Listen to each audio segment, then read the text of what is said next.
after World War II, nearly 50%, just shy of 50% of veterans came back and started businesses. So as of the most recent research that I've been able to get my hands on, we're sub 5%. Now, that is in part due to there being a lot more barriers to entry now than there were before, right? Like back in the day, like post World War II, you come back, you say, hey, I want to be a business owner, and you're a business owner, right? Like essentially the technology wasn't so difficult. I'm sure the licensure and all of those things weren't as difficult. Also prior to modern veterans, the GI Bill didn't exist. Right. So there were not as many opportunities. So a lot of veterans are, and it's a good thing, right? They're going out and they're exploring other things. But I just don't believe that there's enough of a barrier to entry. I think people believe the barriers are higher than they really are, or are not willing to, or not able or willing to ask for the help that they need to overcome those barriers, that it warrants a drop from 50 to sub 5, right?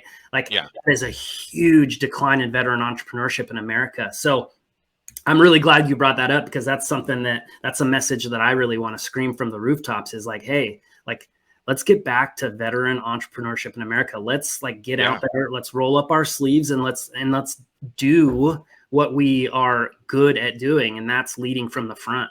Dude, I love that. I love that message. And I love that you're talking about this.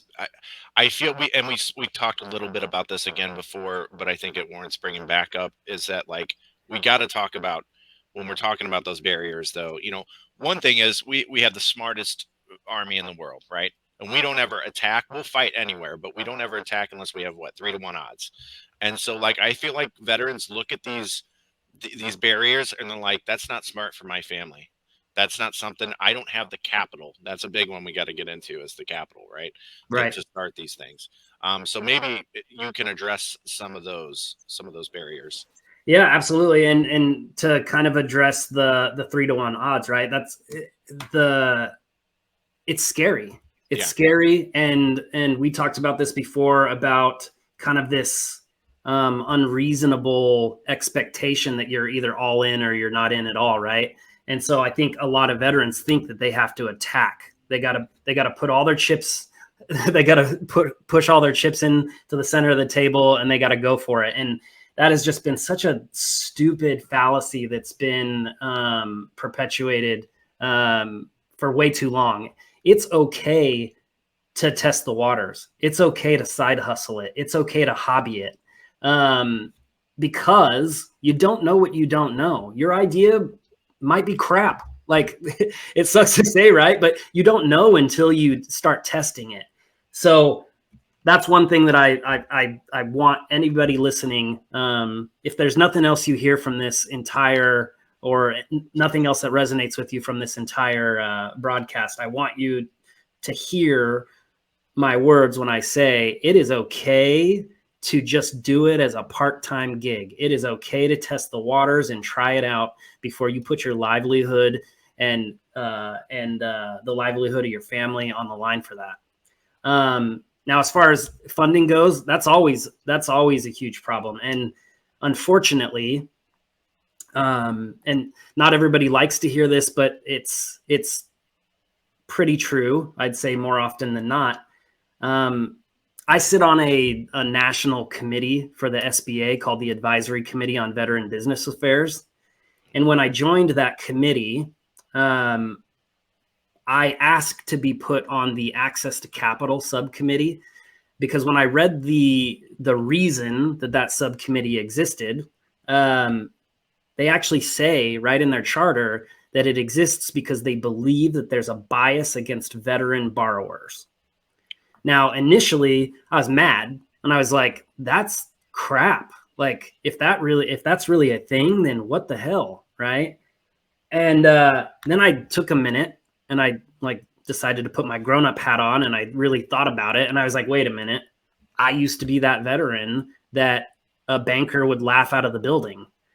And it's not because I would be walking in there without the drive or even the skill or whatever you want to call it to accomplish the goal, my credit was terrible. My financial literacy was terrible. So I realized that if this bias does exist, we earned that bias, because the average veteran, the average enlisted veteran, I should say, typically comes from a background of where there's a lack of financial literacy. Our parents maybe didn't have it, and so they didn't teach us the skills.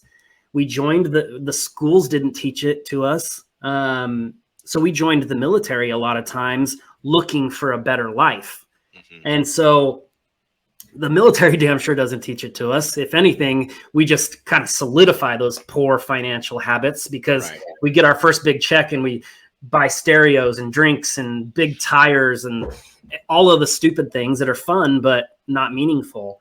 And so whether you stay in for 4 years or 8 years or 20 years, they kick you out on the other end, and you're just a 30, 40-year-old financial baby. And so we have a big focus on trying to kind of right that ship. And we're working really hard with local leaders as well as national leaders to create more of a focus on financial literacy in the veteran space, because there are a lot of just people, right? Like, obviously we're focused on veterans, but just people that think they need money before they need money. And that kind of ties into the whole, like, if you're not all in, you're not in at all kind of thing, where I run into people that say, like, well, I want to apply for an SBA loan. Okay, how much do you need? I need $150,000. Okay, what are you going to spend it on? Well, I need a truck for this, and I need this. And it's like, okay, well, so far of the 150, like, maybe we've spent 75 of it. So what's the rest? Salary? It's like, not a good plan, right? So so being able to walk into your business life with a better picture of what is it going to take to do this and do it right, and not get yourself too underwater in the very beginning.